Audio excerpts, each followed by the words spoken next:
Welcome to another podcast at our studio, ABDCD Texsource. This is kind of catered towards me asking questions today because, and I'm titling this podcast Artwork for Dummies. I am the biggest dummy when it comes to artwork. I don't know anything but Canva and Fiverr. And Fiverr used to be my best friend when I was just wanting to create random art. Gotten away from it. Now I just ask our internal artist to make stuff for me. And then I kind of learned Canva, and I think a lot of people know Canva. But this podcast is kind of Artwork for Dummies. What all programs are there out there that screen printers or any graphic designer can use? Because I truly don't even know all the different software programs. What are some of the best ones to use? And it's kind of is a springboard into our Adobe Illustrator or whatever class that we're trying to push to teach. That essentials class that I still refuse to go learn. But as a screen printer, I've always been a screen printer, just not a art design. So trying to cater this podcast towards an artwork for dummies and just a simple, and to me, what I need is simple terminology, I guess. So what's some programs out there? What have you used? What's some of the best ones?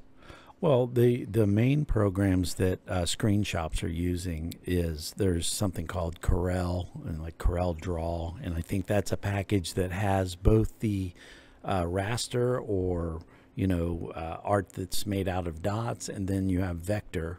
So that kind of handles that. So you have the Corel heroes out there. I'm not one of those because Adobe, if Adobe is just simply superior. Is Adobe, that's linked to Illustrator, right? Yeah, Adobe has a plethora of different programs, but for screen printers, they're using Illustrator and Photoshop, those two in tandem, only because you have two types of art files you're dealing with. You have scalable vector, which that is lossless quality, meaning that if you design something in vector, it can scale the size of a building and loses no resolution whatsoever. It's not resolution dependent, and then Photoshop, that's the raster side of things where everything is dots. So if you blow something up, we've all seen a grainy, pixelated picture. Mm-hmm. And so working a tandem between Photoshop and Illustrator is something that my computer over there right now has both those programs running. And most of the stuff that I'm going to be teaching in the class will probably be about 75% Illustrator, and then Photoshop needs to get in there. This is going to sound dumb. I thought Photoshop was becoming more obsolete. So you can see how much I know about artwork programs, software, that sort of thing. And again, this is truly an artwork for dummies, and or podcast for artwork for dummies. And so the best program to use out there would be Adobe, like you're saying, you got your tandem. Yeah, the Adobe package. I'll give you a good example. In the last 6 years, running a fairly large auto shop and getting files from customers on a daily basis, I did not see not one time a Corel Draw file someone sent me. How many years did you say? That was for the last 6. Oddly enough, we had a customer the other day that needed a problem, had a problem with the file. Like, hey, can you guys output this for us? And I got a call from Robin, and he said, hey, Mike, graphics guru, can you look at this file? And I said, yeah, send it to me. It was a Corel Draw file. It was one of our customers, right? So that's different. They're in the business, right? So, but all the people that are sending files in, when you're asking for files, you're trying to get vector out of your customers if you're a screen printer. Yep. And or the highest resolution of their logo that might be a raster file or a pic file or something like that. And so you're never going to receive native Corel Draw files, or super rare from your customers out there. So it's Adobe. If you're starting from scratch and you have to learn something, the Adobe package is it's the pro level stuff that the pros use. Gotcha. So again, me being a screen printer and not an artist, and always on the press and not on the computer, and me needing to get or gain more knowledge in artwork, so my shop can be more efficient as a screen printer. So my shop can be more efficient. Where should I start this process, and how do I ease into the process of art design? Well, if you're not going to be doing it on a daily basis, then just understanding, the basics and what the capabilities are and what are the dynamics that will affect what's going out on the press. Because if you're a shop owner and you know nothing about the art and you're just relying on this guy, and then you get something on the press that's not working, you can't say to him like, hey, I need you to go in there and throw a stroke on this text so I can I can hold the detail, or we're not holding this 55 line per inch halftone. Let's drop to a 45. I think that'll be okay. So if you know those basics, that's going to help you. And I would not know that. I wouldn't know drop it to 45. So that makes sense. And I'm pretty sure a lot of screen printing shops out there, you have an artist who doesn't know screen printing and a screen printer who does not know artist or artwork. Yeah. And that's pretty big for them to be cohesive and be able to make the shop efficient. It's something that I demanded out of our art team, is that they had to have this relationship not only with customer service so that you could level where it starts. Where you could you could manage the expectations. So because customer service is getting your customers in, so they've got to know. Yeah, exactly. And if you want to be a good artist in this industry, then you should know screen making. And I'm not saying that you need to know how to go up there and fire the auto press up, but when you go out on the floor and they're like, hey, this high-end job we're doing is looking bad. Look, this black is just overwhelming. You want to be able to say to yourself, like, maybe put in a harder squeegee and slow down this or speed it up some to lay down less. Yep. And so it was the method that I, used to learn everything in the shop as I started out. And a lot of these shop owners, they have to do everything. So that's really good, because then as you grow, you have a full picture of what everybody needs to be doing. Yep. And then you're going to be like me, that forces your artist into the screen room, not as a punishment, but like, dude, you have to understand what we can burn in this room, so that when you do your art, you're not overextending. So that's the dynamic that every owner would be wise to should know for sure. Yeah. Yeah. They need to be well versed in every part. Yeah, and that's what's beautiful about these guys that are starting their garage shop or they're starting one-man show. Yeah, the one-man show. You learn more because you're doing every dirty job out there. You're doing the screen stuff that, that's not sexy at all back there, reclaiming screens. But you get to learn stuff like what's costing me, how can I save money back here, or what's the most efficient way of doing something. And like I said, I'm grateful that I've done all the dirty stuff. I've been in this for a long time, and I still don't know artwork. Yeah, I've refused every day. We've taught artwork classes before, but I refuse.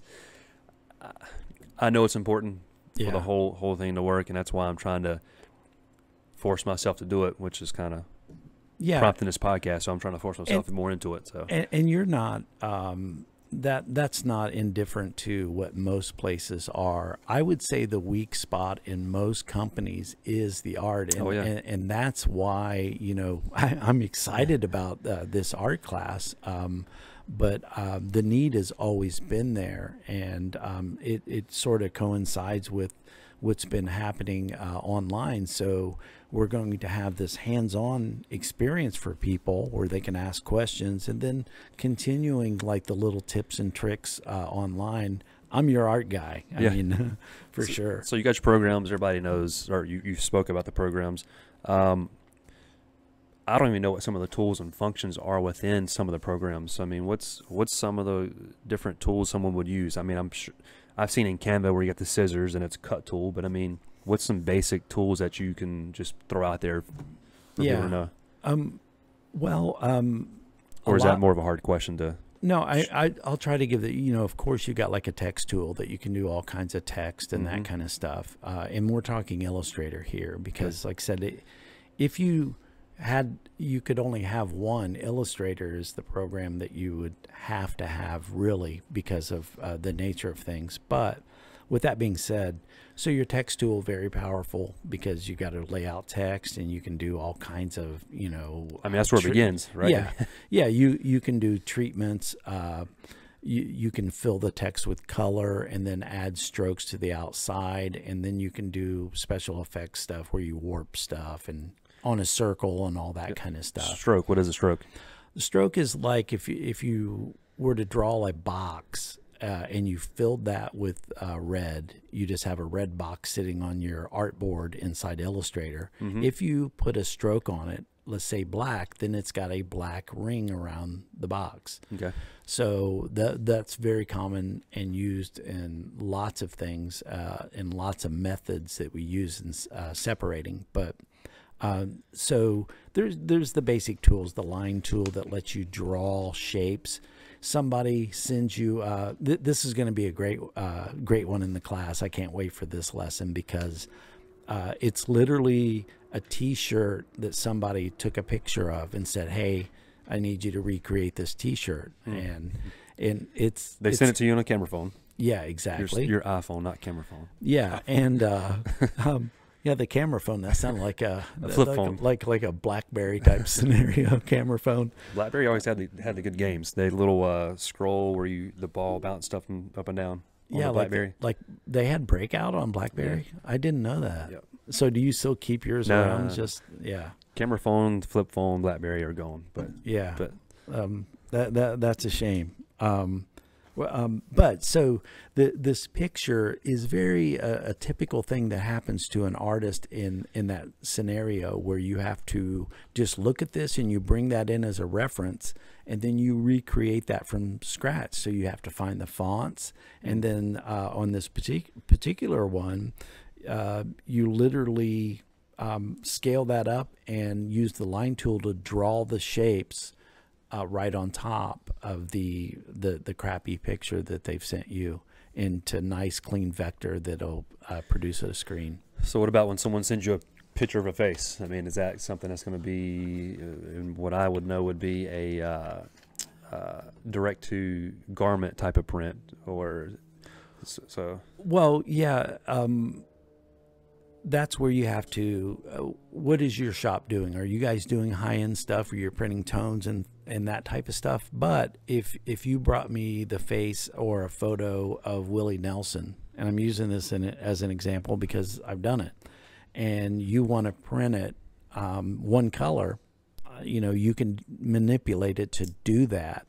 Or you can do an artsy thing where you can actually get it into vector. These are some of the techniques that you learn, but it really matches what the expectations of the customer are and the number of colors that you're going to use. And being the artist, which is even more important, if you're talking about Willie Nelson, being able to take that art and knowing that the screen room is going to know that you know what to tell the screen room, what mesh to pull, that sort of thing as well. So that's another major thing for artists to know, mesh counts in screen room. Yeah, and every shop, when the artist puts the art to the screen room, there should be some sort of proofing sheet that you had sent to the customer to get approved that has information on ink color, mesh count, all of the things that I mean, you don't have to get down to like, I want you to print this with a 70, 90, 70 durometer squeegee. You don't have to get that detailed. But the art department should be picking the mesh counts honestly, and that's why you want them trained to understand what's going on the other end. That's important, because it's going to save you a lot of money. And once again, the one man show that's expanded his business, he's going to understand that. And those are to me, those are the businesses that do really well if one guy was doing everything at one time. Because as you bring people on, you're going to train them like you train, and you got good SOPs in place. That's part of being a success. Which makes Texsource also successful. Always taking care of the mom and pop shops, small guys. We try and cater to the one-man shows, and we build these guys up as they grow. Yeah, it's the reason why I'm sitting here working here for this company, because when I decided to get out of the other side, this was a perfect match for me, because I've mentored so many employees in different areas of the business, and I recognized Texsource as one that was doing these classes, and I'm like, this makes total sense. Mm-hmm. It's one thing to say, like, here's your press, good luck. Yeah. But if you, and as we unlock all of these secrets and all of this training for people, if they're successful, that's going to help us in the end. So it's self-serving in one way, but it's building a community of people that are doing well and giving them the best chance. And that it makes good business sense for both parties here. Yeah, so to wrap it up, I mean, again, artwork for dummies, and that is me. I know that Adobe Illustrator, Photoshop is where you need to go and start with, especially if you're brand new starting. There's no point in going backwards with Corel Draw. Push forward with Illustrator and Photoshop. Playing around with a lot. You said text box. Play around with the text. What'd you say? Well, you have your tool. Yeah, you have your text tool. So the text tool is where I'm starting. Yeah. Shape. What'd you say?